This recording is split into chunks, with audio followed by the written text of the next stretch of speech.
ख़तो किताबत बैठक बयान सब हो गया। योगेंद्र यादव हमारे साथ हैं। 7 मिनट का समय है। योगेंद्र जी, आपने कल कहा था कि बाबुल मोरा नैहर छूट जाए। अब नैहर तो छूट ही गया, अब बताइए ससुराल कैसा है और कहाँ है? उसके आखिर में एक और भी चीज़ कही थी मैंने, नीड़ का निर्माण फिर। हाँ, बच्चन जी की जो पंक्ति है, आपने सही बात कही। खतो किताबत गिले शिकवे शिकायत सब हो गए और अब इसके अंदर और नहीं लगना, क्योंकि शिकायत गिले शिकवे वो करते हैं जो हारते हैं इतिहास में। हमें आगे देखना है, मैं आगे देखता हूँ। एक क्षण आया इस पूरी चीज़ में जब मैंने अपने आप से पूछा, वो जो ताश के पत्ते खेलने वाले लोग पूछते हैं ना, क्विट और डबल, छोड़ोगे या कि दांव डबल करोगे? और मेरे अंदर से आवाज आई डबल। तो मैंने 2-3 संकल्प किए हैं और हम साथी जब मिलके चल रहे हैं उसमें 2-3 निर्णय किए हैं।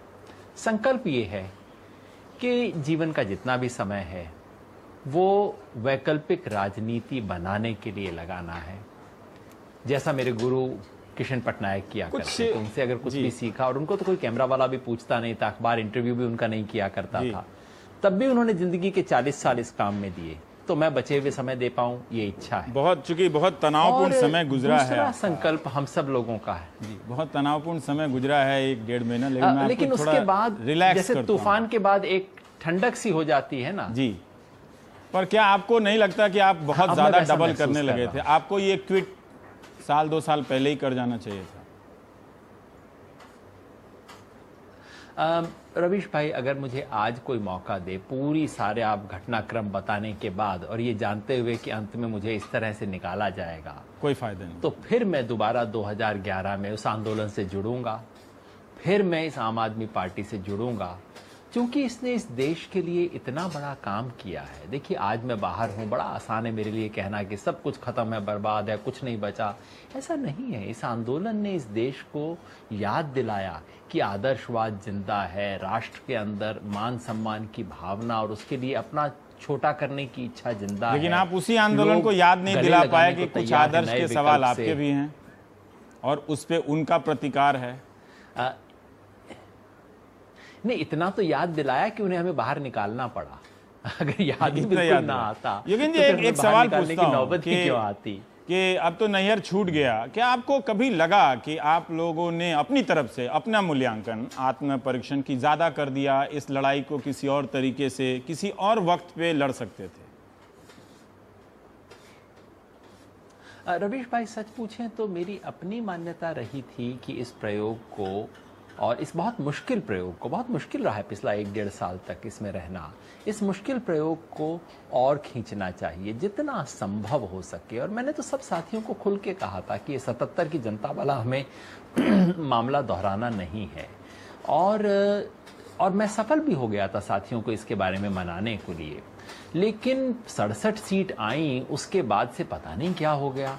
उसके बाद से तो सारा एक्शन तो वन साइडेड हुआ है। वो शेर वाली कहानी है ना, किसी ने कहा कि आपके पीछे शेर पड़ जाएगा, आप क्या करोगे? उसने कहा मैं भागूंगा। ये चलता रहा सिलसिला। और उसने कहा आप शेर भी पेड़ पे चढ़ जाए तो आप क्या करोगे? उसने कहा भाई उसके बाद तो वो करेगा, मैं क्या करूंगा उसके बाद? तो पिछले 2 महीने से जो हमारे साथ हो रहा है उसके अंदर हम तो कुछ कर ही नहीं रहे हैं। 67 सीट आई और उसके बाद ऐलान कर दिया गया कि या तो ये रहेंगे या मैं रहूंगा। अब जाहिर है 67 जो सीट होना जीतने है, के बाद कौन कहेगा कि आप न रहे इस संगठन में? या जो दिल्ली की जनता है उनको सबको पता है आपका पक्ष, आपकी बातें, उनका पक्ष, उनकी बातें, और देख लूंगा आशीष खेतान का वो भी सब पता है। मैं आपसे एक व्यक्तिगत सवाल पूछना चाहता हूं, और आज आपने काफ़ी चैनलों पे कहा भी है, मैं उसमें नहीं जाना चाहता। योगेंद्र यादव के बारे में बहुत सारे लोगों ने आपको एनालाइज करके आर्टिकल लिखे इस दौरान, इस विवाद के दौरान। एक फेल्ड एकेडमिशियन के तौर पे निकले हैं इस राजनीति से, या बेहतर नेता बनकर निकले हैं? कह नहीं सकता। तमाम तरह की चीजें कही गई, जो मैं नहीं हूं वो मैं बता दूं। ये चाणक्य वगैरह जो मेरे बारे में कहा जाता है, कोई मेरे साथ 2 दिन भी काम कर ले वो हंसता है कि योगेंद्र जी आपको तो कुछ भी रणनीति नहीं आती, आपको तो सामान्य रणनीति भी नहीं आती। तो और कुछ भी हूँ, चाणक्य वाणक्य तो मैं कतई नहीं हूँ। और दूसरा ये जरूर है, राजनीति के बारे में बहुत सीखा। मैंने आपको पहले भी शायद कहा था कि चुनाव लड़ने के बाद पहली बार समझ आया कि हमें कितना कम राजनीति के बारे में पता था।